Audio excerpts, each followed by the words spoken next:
Actress Bhairavi Upadhyay लोकप्रिय TV series सारा भाई वर्सेस सारा भाई में जैस्मीन के किरदार में नजर आती थीं। लोकप्रिय एक्ट्रेस भैरवी उपाध्याय का निधन हो गया है।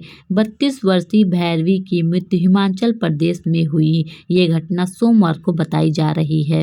एक्टर जेडी मजेठिया ने बताया, ये बहुत दुखद घटना है। भैरवी हिमाचल घूमने गई थी। दिसंबर में उसकी शादी थी। ट्रक से धक्का लगकर गाड़ी खाई में गिर गई। भैरवी ने सीट बेल्ट नहीं पहनी थी।